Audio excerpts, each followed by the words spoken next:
Welcome to Magic Arcanum. I'm Ryan Gomez. Behind the scenes is Nicole Burdick, and we're so glad you're here because it's story time. And what a story time it is, because today we're talking about how to teach Magic the Gathering to a new player.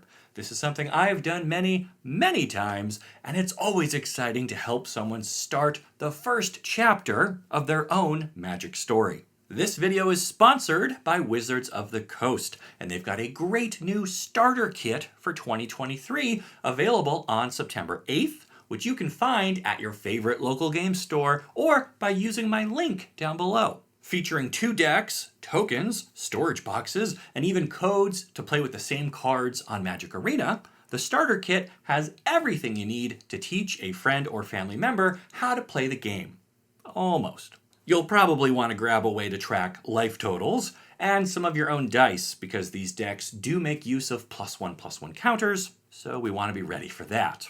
The first thing you should do is hand the whole starter kit to your student and tell them they can pick either deck for their first game. You want to let them drive as much as possible. Do not explain which deck is better or which one you like more. Instead, try phrasing it like this. The goal in a game of Magic is to reduce your opponent's life total from 20 to 0 before they can do the same to you. To accomplish this goal, you will summon creatures that can attack and defend, and you'll cast spells that deal damage, heal wounds, or have game-changing effects. Each of these decks is capable of winning, but they go about it with different strategies. The blue and red deck likes to attack in the air with flying dragons that deal a lot of damage, but they also require a lot of resources to bring out, which can leave you vulnerable in the early stages of the game. The green and white deck has cheaper creatures that work well together and can make each other stronger as the game goes on, but they still won't be able to match the raw output of the individual dragons. Their hope for victory lies in striking first and then getting backup from their angel. At this point, your student should be well informed enough to make a choice, but remind them they can switch after a few games and try out both decks in the starter kit. My first real bit of advice here is this. Everything you do from this point forward should be with the intent of getting them to play a second game. Let me say that again, because after teaching Magic for over 20 years, it really has become my most important lesson. If you can get your student to want to play a second game, no matter what happened in the first one, then they will probably want to keep playing forever. But that means if they had a bad experience on game 1 and they feel they don't want to try again, then that door will be closed forever instead. So, no pressure or anything. That's why I said earlier, let them drive as much as possible. One of the worst things you can do as a teacher is try to load them up with too much direction or information all at once. It becomes overwhelming, and your student goes from feeling like a participant in the game to feeling like someone getting a lecture. Believe me, I know how tempting it is to explain all of the cool interactions and describe all of the cards outside of the starter kit that would be a perfect upgrade for their deck, but you have to focus on making it through this game so you can play your second, because that is when the magic really happens, if you get my meaning.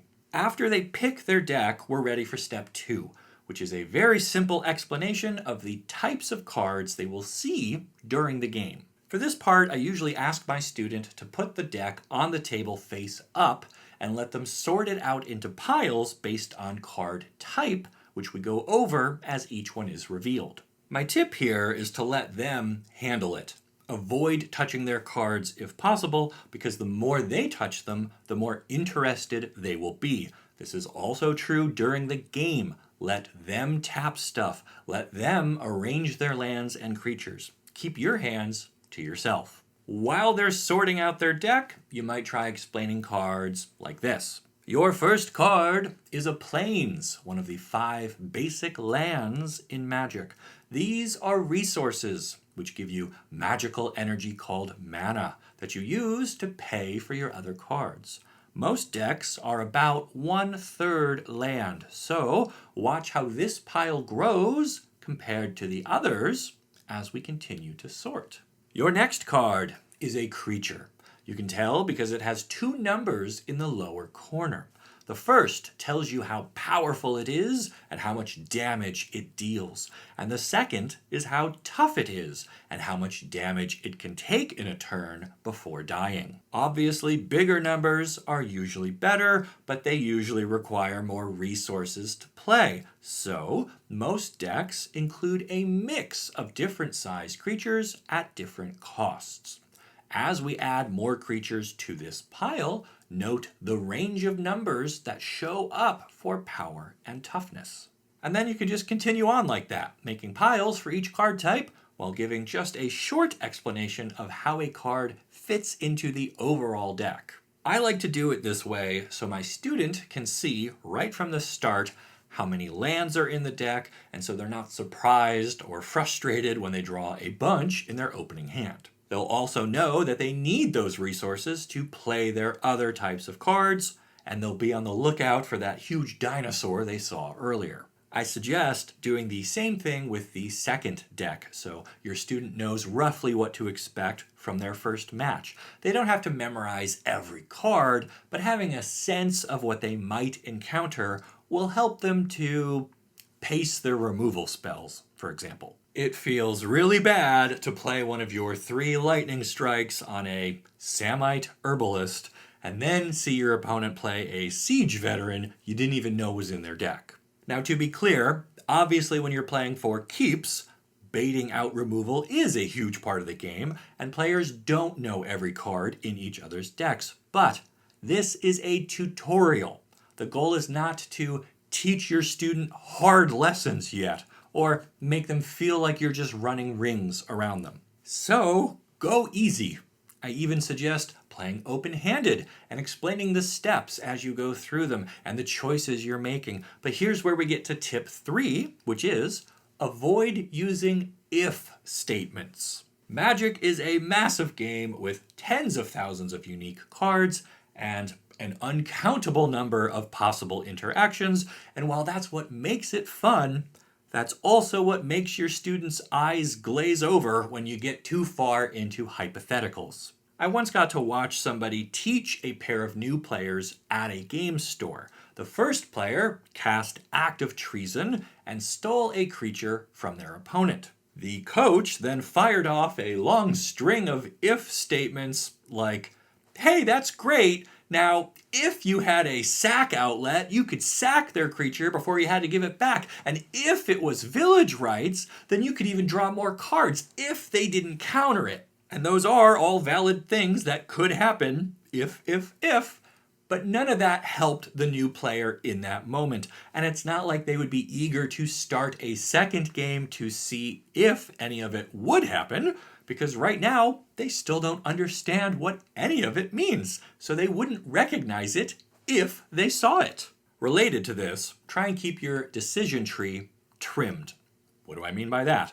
Well, let me use combat as an example. A lot of new players struggle with when to attack and block because they have to predict what will happen and work backwards to come up with their strategy. It is tempting to try and help with this by saying stuff like, if you attack me with these creatures, and if I block like this, then these will die, and these will trade, and I'll take 2 damage, but your stuff will all be tapped. And then on my turn, if I attack you with my creatures, you'll actually take 4 damage, so you might not want to attack like that. How in the world would somebody new to Magic make sense of that? They can't. So I usually start combat by saying, remember, the goal of the game is to reduce my life from 20 to 0. Attacking is a good way to do that. Try attacking with your biggest 1 or 2 creatures and keep your smaller ones back for defense. This gives your student a general strategy that they can apply almost every turn. Attack with my biggest thing, leave something back to protect myself. Will it be the correct move every turn? Absolutely not. And that's okay, because that is how they will learn. But you've got to let them start somewhere and build on that with experience. The final tip I want to give you is to remember you are a guide. And while you have experience with magic, do not act as the authority. Rather than just saying, this card is good, this card is bad, use phrases like, this card is interesting. Maybe we can find others like it to help your strategy. Or, a deck full of birds does sound powerful, but might struggle against a deck full of spiders. You can gently remind them that thanks to the massive scope of magic, almost any strategy can be explored, refined, and eventually countered. Don't set your student on rails right away by telling them what works and what doesn't. Encourage a sense of discovery, because the gathering of ideas is the best part of the whole game. So, in summary, let your student drive as much as possible. Let them handle the cards and give them a rundown of what's in both decks before you even play. During the game, focus on what's in front of you. Avoid long what-ifs and complicated decisions, because all of that keeps you from getting to your second game, and that's when the magic really happens. What other tips do you have? Share them down in the comments, and make sure you check out my link for the Starter Kit 2023 while you're down there. It's a great way to bring your friends and family into the game. Then make sure you like this video and subscribe to the channel so you don't miss the great stories you'll only find here on Magic Arcanum. We'll see ya!